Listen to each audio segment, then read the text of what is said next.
Today, live from the Pinecrest Inn, it's the Smylie Show. So long, everybody. This is the Smylie Show. Welcome back to the Smylie Show. It is the first PGA Tour event of the 2026 season in the book, Smylie. It is our second episode on the Golf Channel, and it is a double road episode this week. I'm Charlie Hulme, and I am currently in Texas en route to Orlando, Florida for my first ever showing the PGA Show, which is maybe something we'll have to kind of dive into. You've been there a couple times. But I'm ready to be completely overwhelmed by all accounts. And you are in Hawaii, about to take a plane home after broadcasting all week long at Waialae. And so we saw well, necessarily wouldn't call it a thrilling finish, but Chris Gotterup, a guy who's, had a lot of recent success on tour that we're going to dive into. We saw a final group that you were with early on. What went wrong there? A lot, Plenty. It sounds like. But here's kind of where I want to start, Smylie, is just how are we feeling? Were there any bittersweet feelings for you individually about just wondering if this is the last time you're going to be broadcasting PGA Tour golf from Hawaii? Well, I think in some way, shape, or form, I think the PGA Tour will eventually end up back in Hawaii, whether it's in 2027. No idea. I know that from people that played in the Pro-Am, just speaking with people around Sony, they wanted to be back. And so hopefully the PGA Tour is back because it's such a good golf course. It's an old school layout. The players love being here. The players like starting in Hawaii. And really, too, I think you got to celebrate that it was a great field to start the year on the PGA Tour. There's a lot of big names that played, and the golf course was, I thought, phenomenal. It was, maybe the greens were a little too soft, but when you get a windy Hawaii at Waialae, it makes for, I think, a great championship and a great way to start the year.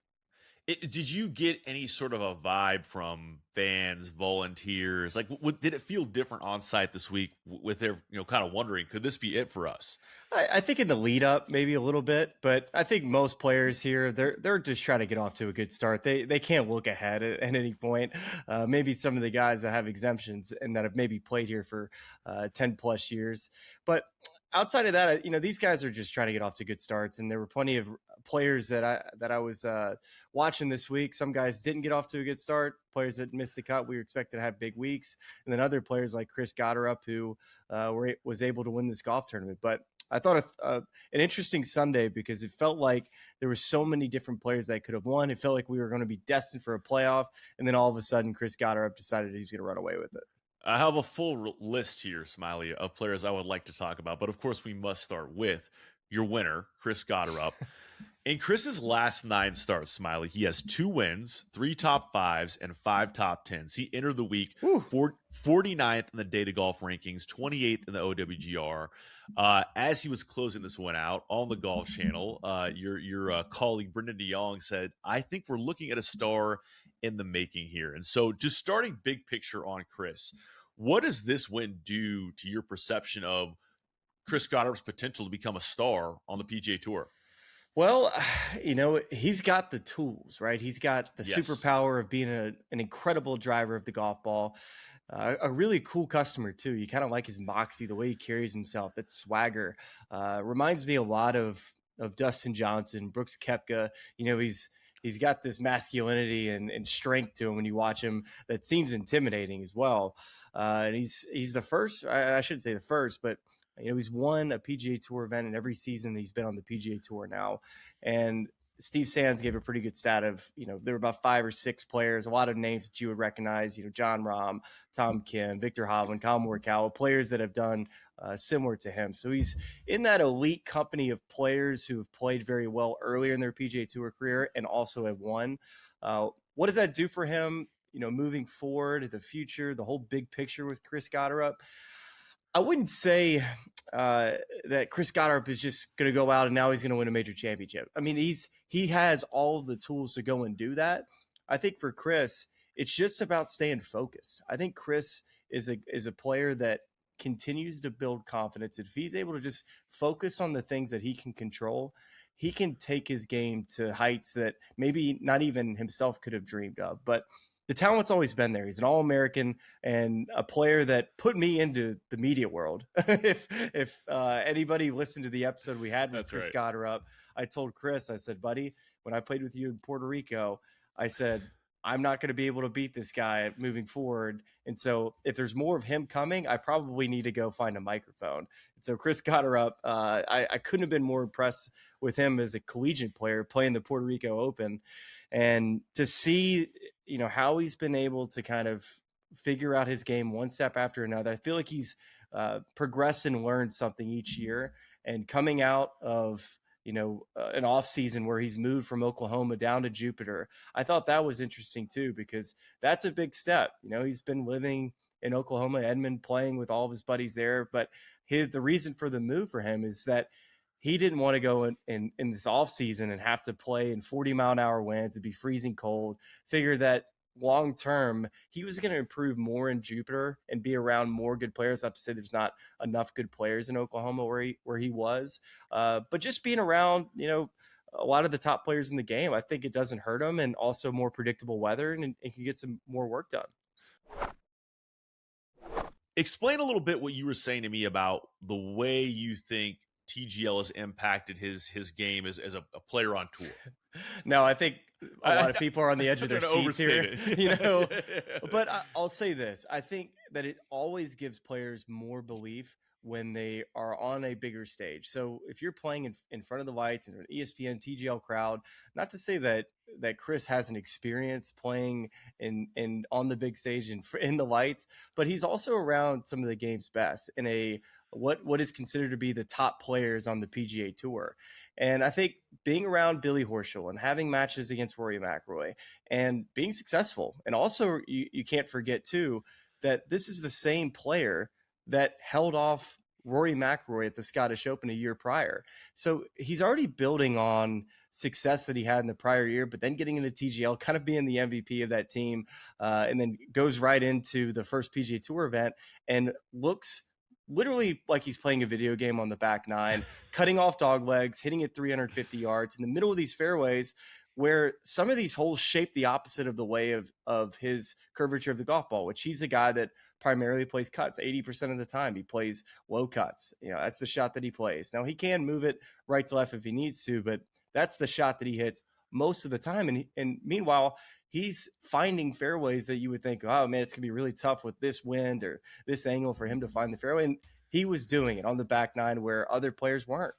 Well, and that is actually one of the more interesting parts of this week in specific, where if you look at his stat chart on Data Golf, his superpowers are really driving distance, right? Obviously ball speed factors into that whole thing. Putting is a great putter, but he actually is not the most accurate of drivers in terms of his whole stat profile. But as you noted, 3 drives over 335 on the back nine on Sunday, and hitting fairways on all those dog legs at Wiley, really crucial moments where he needed to find a fairway to make sure he could hold on and win that golf tournament. And I wonder, I believe it's Rick Gaiman who's started doing it, and you talked to him about this on this show, where he started profiling trajectories of guys that like to hit certain shot shapes. And you kind of mentioned it there. He loves to hit that low hammered cut. And so just finding something that works for him in the context of his superpowers. Like where of all the guys who are the best drivers on tour, the longest guys on tour, the best putters on tour, where do Chris's superpowers rank in comparison to some of the best players on tour? Well, it's just a little different, right? When I think of the type of shot that he plays, it kind of reminds me of a Cam Champ, really low launching, which, like Rory McIlroy would be a little bit of the opposite. He hits ridiculous apexes that nobody else can hit with their driver. And meanwhile, Chris Gotterup also, you could go watch Chris Gotterup. You can bring your baseball mitt and you might be able to catch one coming off of the tee, like if you're 30 yards up to the left. And that's someone cut it off his calf, right? That was a story on the show where it had the Bridgestone mark on his on the guy's calf. It was our spotter, and poor guy, man, he wore that thing on the back of his calf. It's the last guy you want to get hit by a golf ball. Trust me when I say that.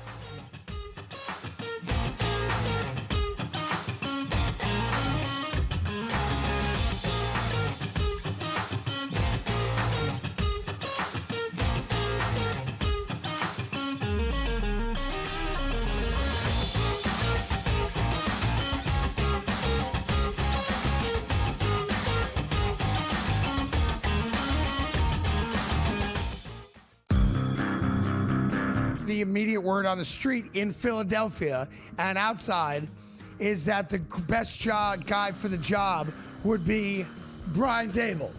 It's like all you have to do is spend an hour of your life with me and Tyrone every day, and you're going to learn so much and be prepared for future conversations. Because I told you this back in November.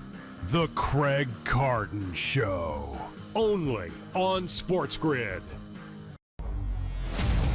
Team USA really undersold this. The superstars really weren't going, but the rest of the world, Latin America, they really geared up. The Team USA actually put their best foot forward, almost like you're having like the dream team of the United States players here going to be out on the baseball diamond. Great pitching, great superstars around. So Clayton Kershaw was like, you know what? You got a spot for me where you can throw me 70 innings in this tournament because I'm not going to be playing baseball the rest of the year, and I'm just going to go away and relax and be happy. The Early Line, only on SportsGrid.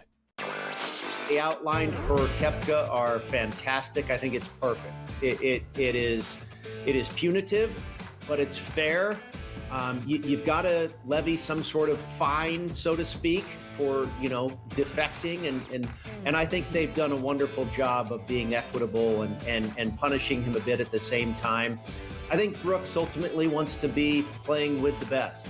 Newswire, only on SportsGrid.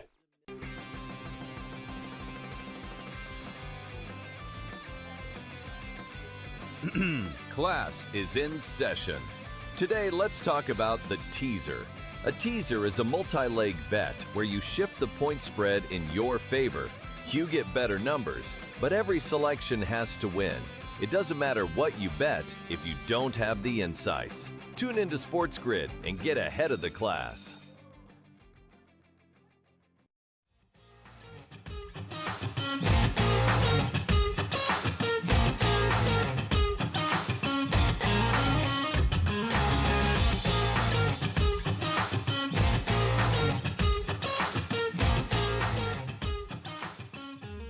For Chris, his driving, of course, is his strength, but I like the way that he plotted his way around the golf course this week. The holes in which he had to hit irons off the tee and find fairways, he was able to do it. Sometimes players that are hitting down and to the left as much as he does, sometimes it can be easy to miss those fairways too with those long irons when you're trying to basically hit those stingers down the fairway. But he was hitting the fairways you had to. He was capitalizing on the opportunities he needed to. And quite frankly, I thought today was a day in which the wind was slightly down and the hole locations were cut, and I thought a little easier spots, and the greens being soft, there was an opportunity for a player to go out, shoot 4, 5, 6 under. And I thought Chris was in a great opportunity being, in that third to last group with players behind them with not a ton of wins underneath their belt to be able to go and set the pace. And he just kept on making birdies. And once he rounded the corner on the back nine, he just never looked back. Well, and let's talk about that final group that you were with to start the day, Davis Riley, Harry Hall. Davis Riley, you sent a stat over that was wild where he was in line to become the first player in a number of years to win an event while having negative strokes gained tee to green for the tournament. And he had an insanely hot putter Thursday through Saturday, and just it fell apart in a number of ways on Sunday. But really that's what kind of got him to that position heading into Sunday at Sony. So in watching what happened there, how did those two come up short? Ooh, okay, so I thought Davis Riley was in position to extend his lead, and this was on the 6th hole. He had just made a 20-footer for birdie on the 5th hole to take a 3-shot lead, gets to the 6th hole, and hits a really fine shot out of the rough to the back of the green. And meanwhile, Brendan and I are having this back and forth, Brendan DeYoung, about how good his putting has been this week. Heading into the final round, he had made more than 70 feet of putts to the second guy in the field. So the guy has made 364 feet of putts heading into his final round, at least 100 a day. He was batting at about 50% from outside of 10 feet. And just to put that in perspective, insane numbers. The wind this week was a huge problem, and he was in the tougher wave. So he was in the late early draw. So he never had a down wind day besides really this afternoon, which it was somewhat up, but enough to maybe move balls offline on the greens. But just what he was able to do on the greens, which was insane. And it was the classic situation, a player that switches putters a week and a half before and then finds gold. I mean, this guy switched Tinkers. to Tinkers unite. he switched to a different Scotty Cameron. It was a different face. I don't know if it was a different mallet, but from what I could tell and what I read, he was launching it a little bit too high up into the air. And so I don't know if they changed the loft a little bit more on this one, but he could tell immediately that the ball was hugging the ground a little bit more. There was a tighter roll.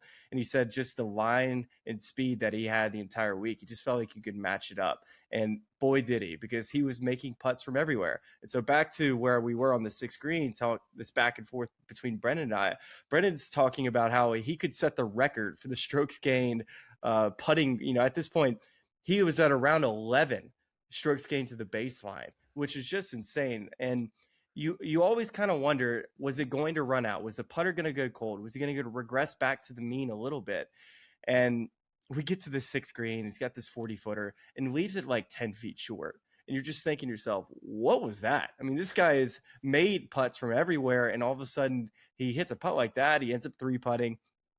Fast forward to the next hole, hits it in there. It's about 20 feet, almost makes the putt, hits it about 3.5 feet by, and then he misses that one. And so you're like, oh my gosh, back-to-back 3 putts. He's got to be spinning now. And gets to the 8th hole, hits it down the left side, gets a terrible break, hits a tree, goes back into the little creek that sits diagonal to this hole that's not really in play. And now he hits it over the green, chips it up to 10 feet, makes a double. And so when we were walking to the sixth green, I'm thinking, all right, he's going to have, at least 3-4 shot lead heading to the back 9. All of a sudden he's 4 back, and it happened so quick. And it seems like, too, it's always the timing of when a rules official comes up to you walking off of a tee, and walking off the tee at 8, they're like, hey, you guys are behind time par. We're going to be, I don't think they were on the clock, but definitely making them aware that they were well behind. So that already quickens you up in your mind. And so there was just no mojo at all, no rhythm in that final group. Harry Hall suddenly was missing putts inside of 6 feet, and this guy hasn't missed a 6-footer since March. And so you're just wondering, like, what is going on back here? Am I the black cat? Is it a me problem? Am I the guy that's screwing these guys up, being the guy watching them in that final group? It's just so interesting, first of all, to have 2 guys in a final group, and the guy who's the better putter is not Harry Hall. that is an well, that for that week. Yes, that's what I'm saying. Just in the context of just this week, and just taking each of those individually, because for whatever reason, I had this perception of Davis Riley still as like this young up and comer guy that's won twice on tour. One of them was a team event at Zurich, but wins at Charles Schwab, holds off Scotty Scheffler in the process. And I looked it up. He's 29 years old, and so just the case study of Davis Riley, a guy that's always had a ton of talent, has flashed in a lot of different scenarios, but seems to have the sort of hot and cold nature of his game. And just wondering what you make of that, and what type of consistency does he need most if he's going to translate all that talent into consistent, performance on the PGA Tour? Well, I think this week he talked about just having a better mental approach, being a little bit less tough on himself, have more fun. And I think many players enter seasons with this mindset, and then halfway through they're like, okay, I'm back to being miserable again. But we're going to give him the benefit of the doubt that it looked like he had more fun this week. Even when he was struggling for a bit here on Sunday, it seemed like his attitude was in a good place. Also, shout out to Davis Riley moving to Birmingham, Alabama about 2 weeks ago. So something in the water there. We're going to have to keep moderating all the good play coming out of Birmingham. But I think there's just too many ebbs and flows with his ball striking, Charlie. And he's got one of the most beautiful golf swings you've ever seen. I mean, it's picturesque. It's exactly the model that you would want to chase. But he's got to find, whether it be a shot shape or a pattern, something to stick to. And I think for him, we'll start to see steady improvements in his ball striking, because there should be no reason that he is a consistently bad ball striker, or I should say up and down ball striker. So that would be the first thing that he would need to improve on, is just find some consistency there. But I think also a good trivia question is, did you know that Davis Riley finished second at the PGA Championship last year? I think a lot of people wouldn't remember that, because you're going back and looking at the FedEx Cup from last year, and you're wondering, God, how did Davis Riley finish between, that 60 and 100 number? Because it felt like he didn't have a great season. And then you're like, oh, he finished second in a major.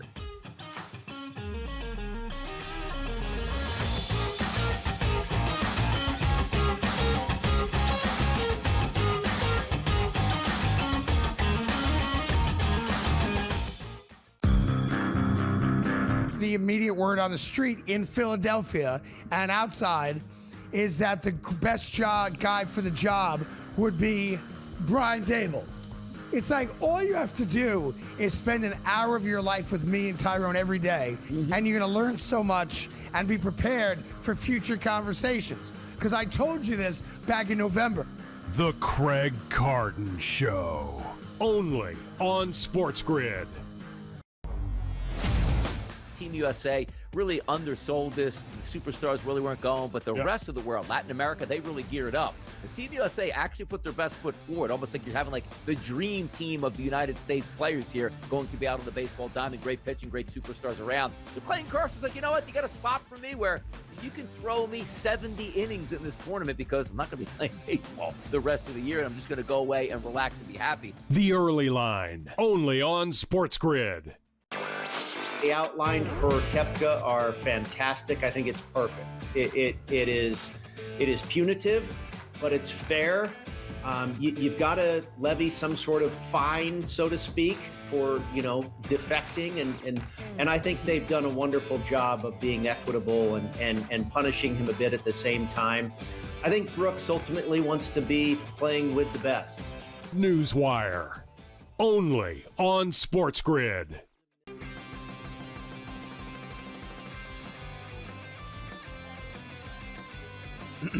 Class is in session.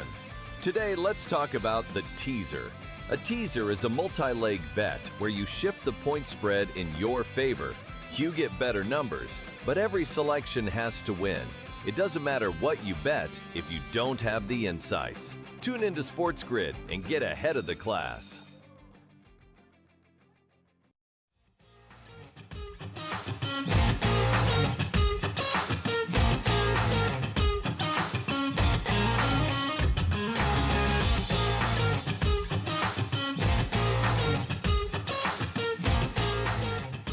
But just want to kind of get back to Harry Hall, the other guy in that final group. You earmarked him in our season preview for a breakout year of sorts this year. Limited sample size this week and today, really. But, what are you seeing in his game? Are you feeling confident about where he's starting the year? Well, I was shocked that the putter let him down. That was something that I didn't expect today. I thought if he hit the golf shots, he was going to win this golf tournament today, or at least be up there with a Gotterup. Those were kind of the two guys that I felt like were going to be chasing each other down, heading down the stretch. But I really was happy to see that he had a nice ball striking week.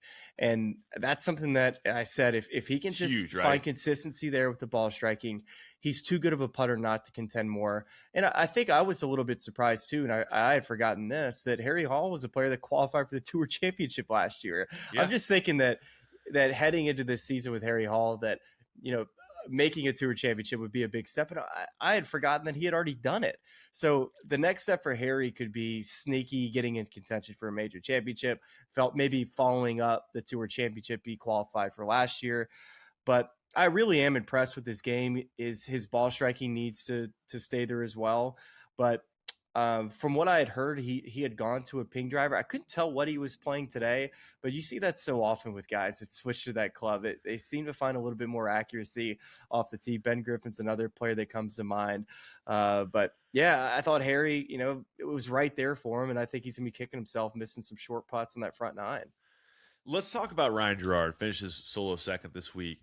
I love just the story of his past few months. I mean, first of all, homer call here. I'm a Tar Heel.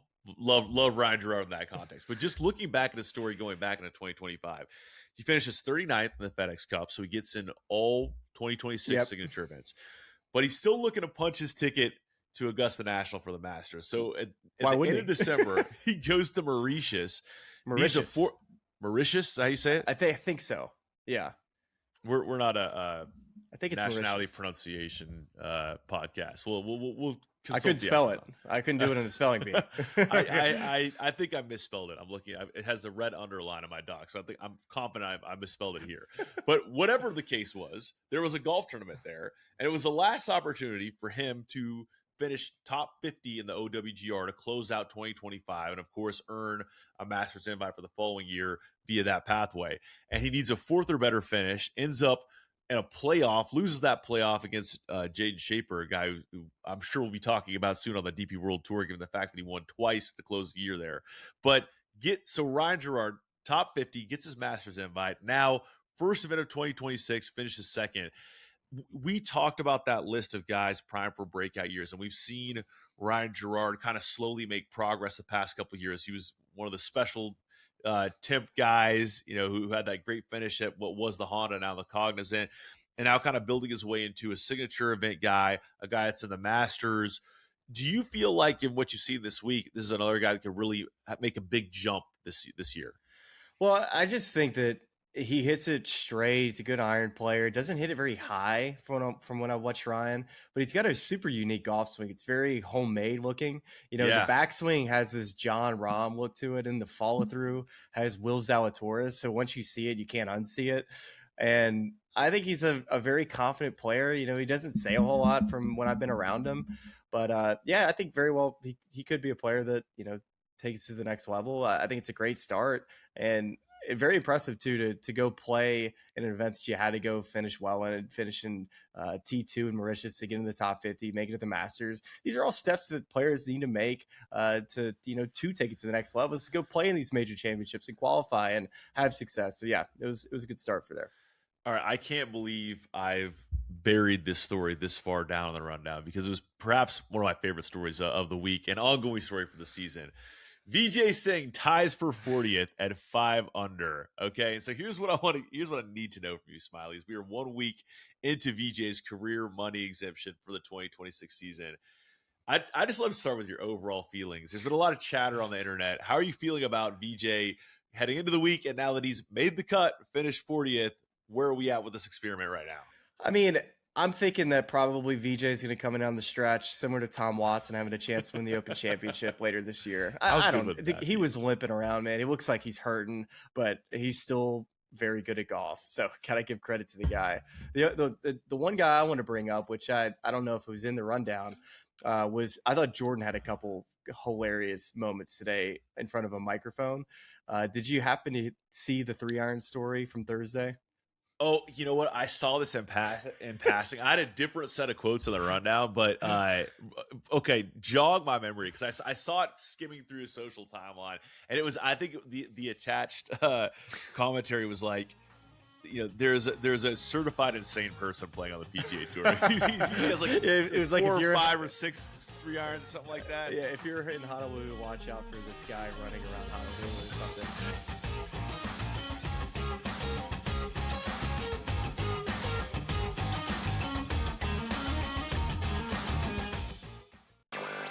The outlined for Koepka are fantastic. I think it's perfect. It is punitive, but it's fair. You've got to levy some sort of fine, so to speak, for defecting, and I think they've done a wonderful job of being equitable and punishing him a bit at the same time. I think Brooks ultimately wants to be playing with the best. Newswire, only on SportsGrid.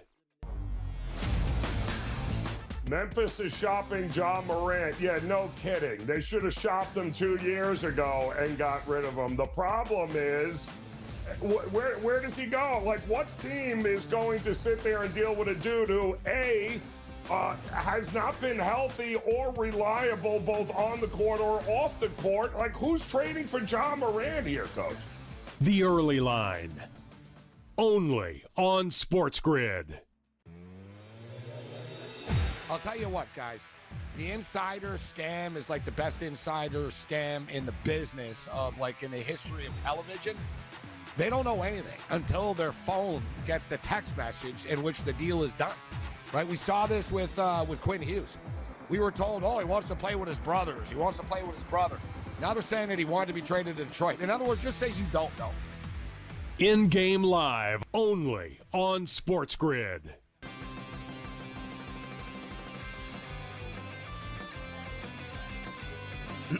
Class is in session. Today, let's talk about the teaser. A teaser is a multi-leg bet where you shift the point spread in your favor. You get better numbers, but every selection has to win.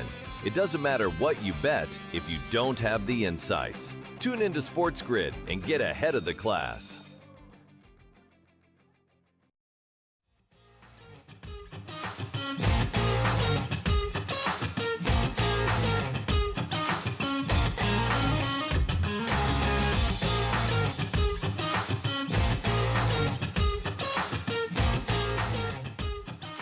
So you spent some time with Jordan this week. You were with him for some practice rounds with him on Thursday.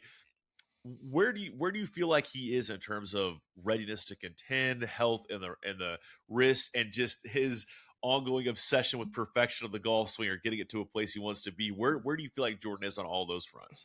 Well, I thought it was a positive week for him. He drove it well. Just didn't seem to make enough putts. He said he just left so many putts on the front lip. It felt like for a couple days. The greens were, to me, when I walked on them, they were soft. They were kind of thatchy, tough to really figure out how to play the wind with the grain. And so I think some players struggle with that. Some players didn't. Davis Riley seemed to buck the trend as far as being able to make putts where other guys weren't. But I thought it was a good week for him. He had a lot of quality golf shots, and he'll have 2 weeks off before he goes to, I believe Pebble is his next event. So he goes Amex, Farmers, and then Pebble. So I have a couple weeks off to kind of work on some of the things to build off of a solid week. I think he would say he left a lot of meat on the bone this week, being pretty close to, having that one good round to get him inside the top 10. But overall, I think a positive week for him. Just needs to clean up the putting a little bit. And hey, he was in the tough wave. He was putting in some really difficult conditions with a lot of crosswind. So get him on some greens that maybe not as quite as windy. We'll see if that putter heats up for him. Smylie, I want to move over now to a story on a tour that is going to lead us to a story about a different tour. If you'll track with me there on that, we're going to talk about Rory McIlroy on the DP World Tour, playing the Dubai Invitational this week. On the course, had a great week, started strong, ended up finishing 2 shots off of the winning score, 10 under for Nacho Elvira. Had a chance coming down the stretch, but playing great to start the season. He has some new cavity back irons. He said he could use the extra help. He has a new golf ball that he loves. That's, of course, in addition to the big reported driver changes for both him and Scotty Scheffler. That was an ongoing saga for Rory last year. What I want to talk about is some comments that he made regarding Liv, Brooks Koepka. We, of course, covered this very briefly as a breaking piece of news leading into our first show on the Golf Channel this last week. So we've touched on it there. And before I read you Rory's comments, I'm curious just what you heard on the driving range from, whether it's Jordan or others, just this whole week at Waialae. I'm assuming there was a ton of buzz, people talking about Brooks Koepka coming back, and what your kind of headlines were from all the people you talked to. Well, I think the one thing that I read was the comments from Wyndham Clark, and I thought that was the most interesting one. From the players that I talked to, I don't think as many players cared as much. I'm sure some did that I didn't talk to, but Wyndham was the most interesting one because I'm sure that he was offered a pretty big sum of money for winning the U.S. Open. Any major champion was in the best position to go make that jump to Live, and I'm sure that's something that Wyndham Clark had to consider. Xander Schauffele had to consider. Will Zalatoris was another player that was rumored to have been offered a big sum of money, but also maybe didn't have that status quite as high because not winning a major championship. But not enough to give you besides just what I read with Wyndham. Yeah, the Wyndham stuff I thought was it's just interesting the break because we'll never know the finances behind the scenes, right? So it's like whether he's because all these reported penalties the PGA Tour publicized of like, hey, he's not getting all this money. So is it really you're having your cake and eating it too? It doesn't feel like that all the way, but again, there's probably a whole slew of things happening behind the scenes where Wyndham might have a better grasp on firm figures and how much Brooks lost or had to give back or how much he was paid up front. So that one is certainly interesting. So moving off of that on to Rory's comments. And so this was to the Telegraph of London on Thursday. It's not as if they made any huge signings this year, is it? Rory's talking about Live Golf, of course. They haven't signed anyone who moves the needle. I don't think they will. I mean, they could re-sign Bryson for hundreds of millions of dollars, but even if they do, it doesn't change their product, does it? They'll just be paying for the exact same thing. He said, this is great as it gets Brooks back to where he belongs. He's one of the best players in the world, and anything that makes a traditional tour stronger is a good thing in my book. I want to start there, and there's one more I want to read you, but just reflections on what Rory's saying. And I know that I deeply appreciate Rory McIlroy's honesty on so many different topics. You don't get a lot of guys that are willing to talk about that.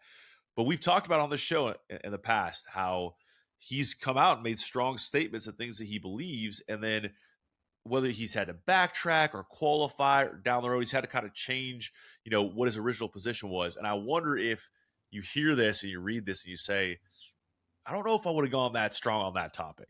Well, I think many of the top PGA Tour players will probably be in agreement with Rory McIlroy, and except the guys, of course, that turned out a big sum of money like Wyndham, that this is better and stronger PGA Tour now that Brooks Koepka's back. I think most people can understand and agree, especially if Brooks gives you, some really good events coming up. If he gets off to a great start for the PGA Tour, and let's say he wins early, I mean, how amazing would that be for the Tour to have that storyline? Brooks coming back from LIV, and I think the one event that I think of last year, if ratings matter in this, and especially with LIV Golf's ratings in the United States up against the PGA Tour, and I thought one of their best events they had last year was Doral. It was a golf course that many PGA Tour fans are familiar with, players are familiar with it, and LIV Golf had one of their best Sunday finishes with so many of their top name guys coming down the stretch.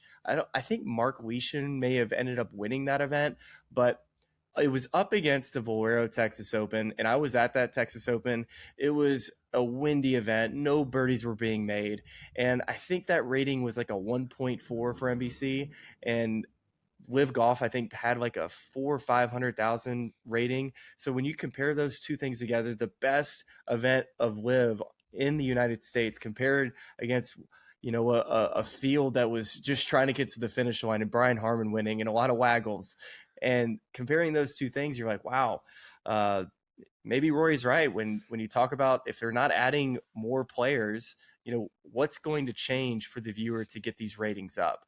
I can't speak to how much money that is being made for LIV Golf with the franchises and all these potential sponsors that are apparently coming on, whether it be apparel or banks or selling these franchises to potential billionaires that we've read about that we don't know how accurate it is. That's kind of what is Bubba Watson alluded to, is that there's been people that have been trying to buy the range coats. Well, we don't know that. And I don't think we would know what the finances are inside these teams or what the end goal is.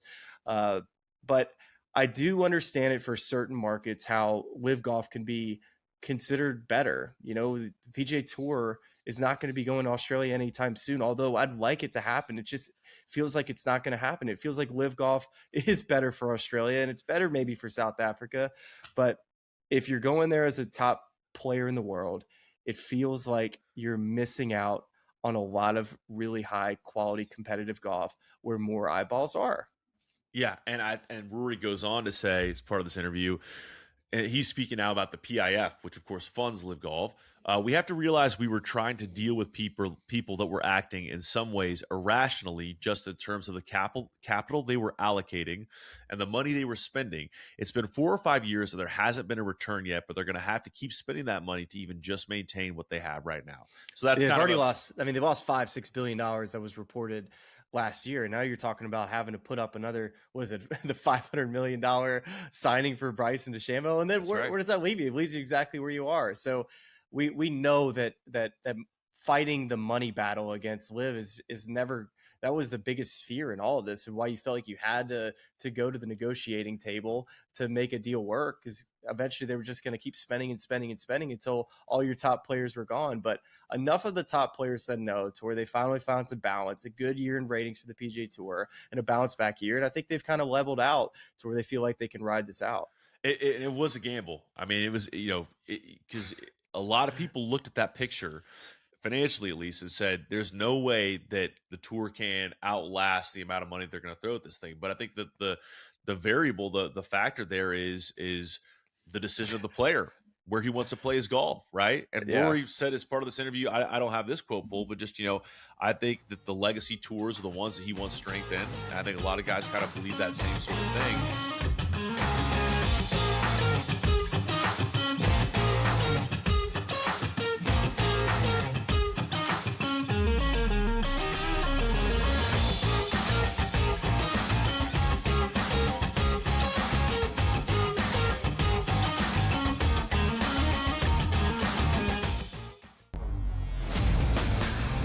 Memphis is shopping John Morant. Yeah, no kidding. They should have shopped him 2 years ago and got rid of him. The problem is, where does he go? Like, what team is going to sit there and deal with a dude who, A, has not been healthy or reliable both on the court or off the court? Like, who's trading for John Morant here, Coach? The Early Line. Only on SportsGrid. Awesome offensively, and in reality, they weren't awesome offensively. In the first half, they just had the Kawhi Lacey broken play. I hate to say this because I do not want to take away credit from everybody who went on the run that they went on. But I think it's fair, maybe you won't, to wonder if that result is different if Lane Kiffin sticks around and everybody else with this Ole Miss. Game time decisions. Only on SportsGrid. Buy or sell. Tua has made his last start for the Dolphins. Feels like Sam went easy on this one. If I could be that crazy guy, was it Jim Cramer? Buy. Yeah, there's no way he's playing for the Dolphins again. After he said that statement, there was no way in hell anyway. But once again, new coach, new GM. I don't know how they're going to do the cap hit. It's massive. Fantasy Sports Today. Only on SportsGrid. I'll tell you what, guys. The insider scam is like the best insider scam in the business of, like, in the history of television. They don't know anything until their phone gets the text message in which the deal is done, right? We saw this with Quinn Hughes. We were told, he wants to play with his brothers. Now they're saying that he wanted to be traded to Detroit. In other words, just say you don't know. In-game live, only on SportsGrid.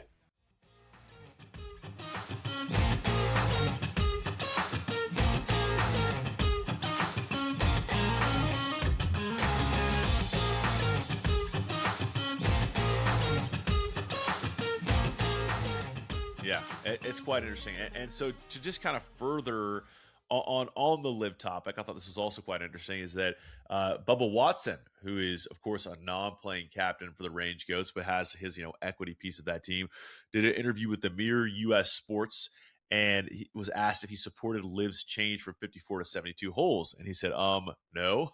I said, I think we should go 3 days, and there's a reason why. And this is actually something you said on the show as well. Yeah. I think with the sprint, everyone stays together. When you go 4 days, you're going to have some more spread out leaders. It just kind of takes away your last round, right? When everybody's close battling, it puts more people in the mix on a Sunday or the last round on a Saturday, whichever tournament you're at. And so that just makes it better for the fans when there's chaos happening. Yeah. So, and I'll say this, and you can add more commentary on that should you like to, but I already know you agree with Bubba because you've said it here before. What do you make of this season? It's been an offseason of turmoil for Live Golf, losing Brooks Koepka, all this financial uncertainty. What do you make of a Live team captain criticizing the league's biggest offseason change? It was really done in an effort to get OWGR points for the players on that league. The players are going to be really upset if they don't get OWGR points whenever this ruling comes out, before the season comes out, and they have to play an extra round. I think that players are going to be very upset, and you'll hear more players be more vocal about it. And you've seen quotes from Joaquin Neiman talking about how frustrated he is with the process. And I think you got to look back of when they were, basically threw in the towel for a couple of years, saying that, gosh, it just isn't going to work out for us getting OWGR points. That was poor leadership on their part to not do more. I think they've, had Scott O'Neill really trying to push the ball here to get points for these guys. And I'm not saying they shouldn't get points by any means, but it would be hilarious if they had to play that extra round really for no reason. Because I actually think there are more unique winners that come out of a 54-hole championship versus 72. And, I think there's a reason why Jon Rahm hasn't won as much over there, because that extra round does make a difference. Whether people don't agree with me or not, that's just the facts. I think better players outlast guys throughout a week. It does make a difference. And I do expect Jon Rahm to win more on the Live Golf Tour. And not to say he hasn't been the player of the year the last couple of years, because I think he has. And Neiman's been able to win, 5 times last year, but still. I'm very interested to see what happens here with that ruling. Well, and I think the interesting thing about it is that, I think the chief complaints of the OWGR on the board were that it was less about number of holes and more about closed shop, right? There aren't, pathways for people to play their way into the tour, which they've tried to kind of do in a very limited fashion the last couple years. Shout out to Anthony Kim, by the way. That was a feel good story, actually. Seeing him actually get through in the promotions. I'm interested in stories like that. That's awesome. I watched it. I watched the final round because there was no tour golf on, so it was like, and it's a microcosm, but it's an important one of like, if you could get this thing to where the tour plays in the non-football window, or as close to the non-football window as you can get, or like the non-NFL window, if you want to call it that there are areas where golf sickos like ourselves are looking for something to watch. It's like, oh, Live Golf Promotions on. Anthony Kim's in the mix in the final round. Like, yeah, we'll love to see if he can get the deal done, and he gets it done. And so, like, I actually would love to see the ratings on that event. I'm sure they're out at this point. It's worth kind of taking a look at. But it's just, I mean, it's not going to be the greatest rating in the world, but I think it's just a reflection on, when you're serving two different pro tours and you only have so much time to watch tour golf, it's already a big ass to watch, tour golf over 4 straight days of, 6-hour windows, whatever it is. Like, now you want us to watch 2 tours? Like, just can't do it, buddy. It's not going to happen. Yeah, go check out that rating. I'm sure that's one that's right on the things of top of mind. You got to go check out. All right. Okay, maybe a little overstated. I would say I enjoyed Anthony getting the deal done. I'm not saying it wasn't watching more Monday qualifiers. I would probably watch more Monday qualifiers if it was televised. So I'm with you there. Yeah, I liked it. Hey, put on YouTube. There are places where you can put these things.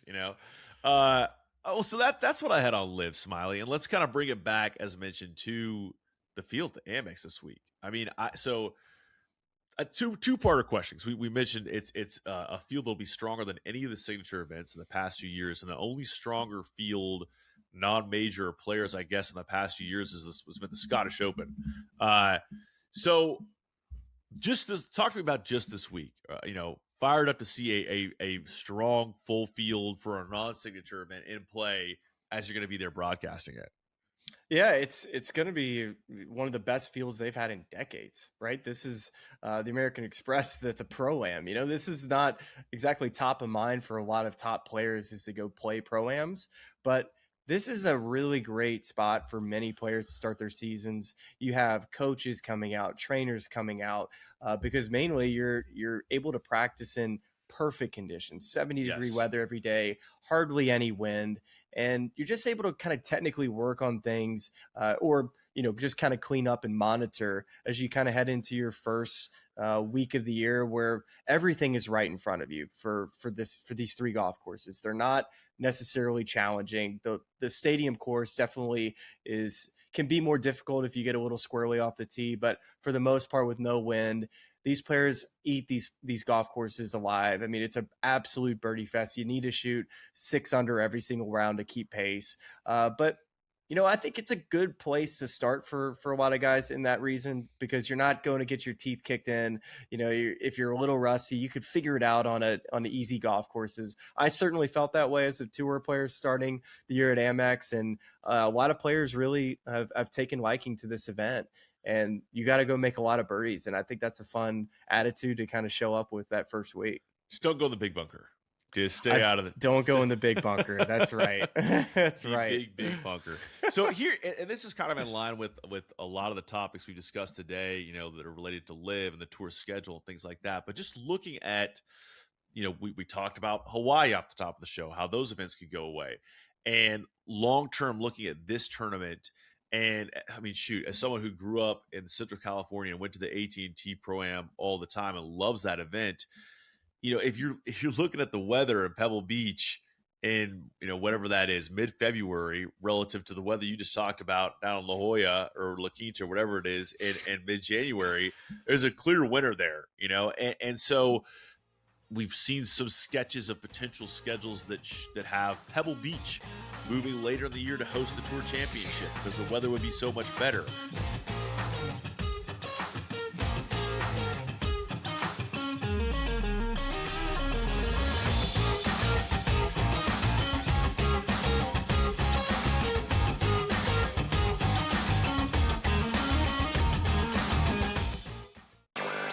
they outlined for Koepka are fantastic. I think it's perfect. It is punitive, but it's fair.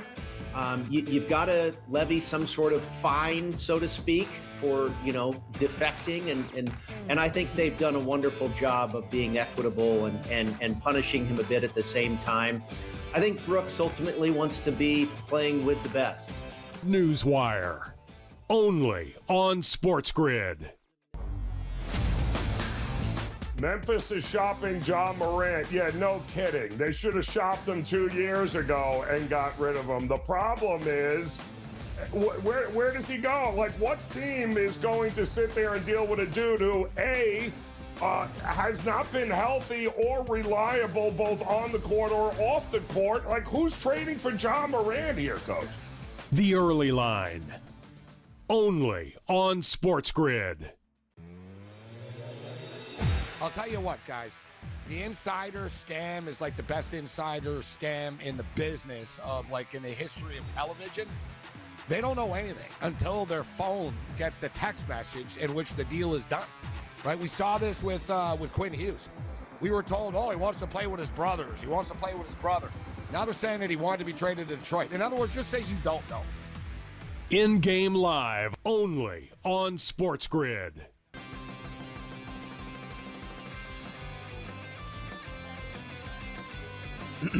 Class is in session. Today, let's talk about the teaser. A teaser is a multi-leg bet where you shift the point spread in your favor. You get better numbers, but every selection has to win.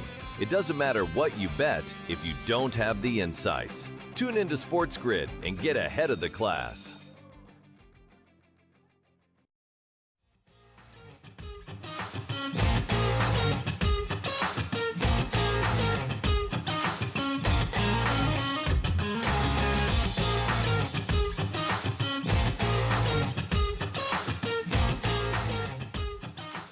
It is going to be, I am highly intrigued to see what happens there, because I don't think it's as simple as, the best venues went out or the tour stops that players enjoy the most went out. I think a lot of it's going to have to do with what are the aligned sponsors, and with the increased asks that have been made of those sponsors. I mean, that was another variable in the Sony story of just they were being asked to take more and more of the money they were raising to do charity in the community in Hawaii. We're having a fund purses that were being, the tour was asking them to grow over set periods of time. So I think that, a lot of it's going to have to do with if we're asking these title sponsors on these events to pony up a bunch of money, and they're located in this city that wants this event, we're going to have to keep the stop on the calendar, even if the perceived stature of that event is lesser than one we're dropping. So I think I just hope that it's, I hope all the events that we love stay, and I hope it makes sense. That's why this one, not to just hammer the point on the two pro-ams, but it's like, if you're looking at, in the same way that we look at going to East Lake in August and saying, why do we do this? Or Memphis in August saying, why do we do this? It's like, there should be some logistics applied there to what's the best weather for the game of golf, or what's the best for the fan experience for the game of golf. They'll figure it out. Put things there. Yeah. Well, it's obviously a great field, and I want to just briefly talk about Scottie Scheffler being at the American Express. Yes. And without looking, what are the odds for Scottie Scheffler to win next week? I have current odds I'm looking at. So if you can go ahead and give that to me. Okay. So I'm going to base my guess off of what he's been kind of going off for most majors, anywhere between 3-1 to 5-1. Strong field. Let's go plus 450. My first guess. Plus 240. Plus 240. Got to be kidding me. And next best is plus 1,800 Ben Griffin. These are DraftKings odds, and I'm sure there's different odds, but Sam Burns plus 2,000. A ton of people in between that 1,800 and 3,000, but still, Scotty's at plus 240. And if we go actually and look back at Scottie Scheffler at the Amex, he's actually doesn't have necessarily the best record. His best finish is back in 2020 where he finished 3rd place. But over the last 3 years, actually has not had a top 10, finished 25th, 11th, and 17th. Now, we're showing up with the better putting statistics and technique that he's had heading into this Amex. And I don't expect him to not finish top 10 because the last time he hasn't finished top 10 was at the Players' Championship back in last March. That's how consistent he's been. That's how good he's been. That's how great he's been. So I don't expect him to not finish it outside the top 10. And I certainly don't think he's not going to be in contention over the last, however many holes it is. This guy's going to be up there. If he wins, is it a matter of how many he wins by at this point with Scottie Scheffler? I mean, the guy's just that good. Yeah, you heard it here first on the Smylie Show. Fade Scottie Scheffler at the Amex. Hey, honestly, if you're looking at one, I mean, this is a putting contest. Like, this is a week where his game gets nullified a little bit. Like, how good can your iron game actually be? Can it be that much better statistically than the next guy on soft greens with wedges? It kind of just shrinks down because it does turn into a bit of a wedge contest. Now, he is very, very good from 150 to 175. You have a little bit more of that 100 to 125 at the MX. So it's going to be an absolute wedge contest and putting contest. Excited to see it. Excited to see a lot of the names in that field in action. And it's yet another you get to look fondly upon the screen of warm weather golf being played when it's very cold. Like, I'm not at home. It snowed in Durham today. So it is dire straits for all of us who live in the South who like to sneak in golf in the off season time, but not happening in most places right now. So nice to tune in Hawaii, California, and see the kind of the sunny weather. So Smylie, a wrap on that. I also just have to get in the notes here that we talked about Ryan Gerard punting his ticket to the Masters earlier in the show. Matteo Pulcini, I believe is how you say his name, of Argentina, won the Latin American Amateur Championship, 2-hole playoff. He's now in the Masters by virtue of winning that tournament. So wanted to wish our congratulations to Matteo. Look forward to seeing him at Augusta National here in a few months. And then with that, Smylie, I think we should also mention here as we wrap the Golf Channel show that you can find the full version of everything we do here on the Smylie Show on our YouTube channel. You can also get it short form on all of our socials. We are at the Smylie Show and many, if not most places. And so check us out there. Check out the full-length interview that Smylie had this week with Aldrich Potgieter. It was a really fun one with one of the game's young bombers. And Smylie, any other final thoughts you want to add here before you go grab a flight? Red eye. Not a good idea, but I'm doing it. So we'll see how it goes. It's a really short one going from here to LA. I think I land at 5 a.m. and then just driving over to Palm Springs. So if you see me tomorrow, I know this is coming out at some point tomorrow. I'm probably not going to be necessarily 100%. So just give me a second for that battery to charge up. I'll be better after a nice nap in the afternoon. I listen to this podcast. It's really cool. And all of our local fans and subscribers, but make sure you like and subscribe. It's cool to see what you guys are doing. I know golf fans appreciate it, but we do too. So please keep it up. For all the good people at YouTube. Memphis is shopping Ja Morant. Yeah, no kidding. They should have shopped him 2 years ago and got rid of him. The problem is, where does he go? Like, what team is going to sit there and deal with a dude who, A, has not been healthy or reliable both on the court or off the court? Like, who's trading for Ja Morant here, Coach? The Early Line. Only on SportsGrid. Awesome offensively, and in reality, they weren't awesome offensively. In the first half, they just had the Kwan Lacey broken play. I hate to say this because I do not want to take away credit from everybody who went on the run that they went on. But I think it's fair, maybe you won't, to wonder if that result is different if Lane Kiffin sticks around and everybody else with this Ole Miss. Game time decisions. Only on SportsGrid. Buy or sell. Tua has made his last start for the Dolphins. Feels like Sam went easy on this one. If I could be that crazy guy, was it Jim Cramer? Buy. Yeah, there's no way he's playing for the Dolphins again. After he said that statement, there was no way in hell anyway. But once again, new coach, new GM. I don't know how they're going to do the cap hit. It's massive. Fantasy Sports Today. Only on SportsGrid. I'll tell you what, guys.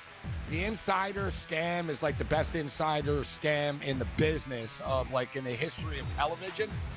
They don't know anything until their phone gets the text message in which the deal is done. Right? We saw this with Quinn Hughes. We were told, oh, he wants to play with his brothers. He wants to play with his brothers. Now they're saying that he wanted to be traded to Detroit. In other words, just say you don't know. In-game live only on SportsGrid.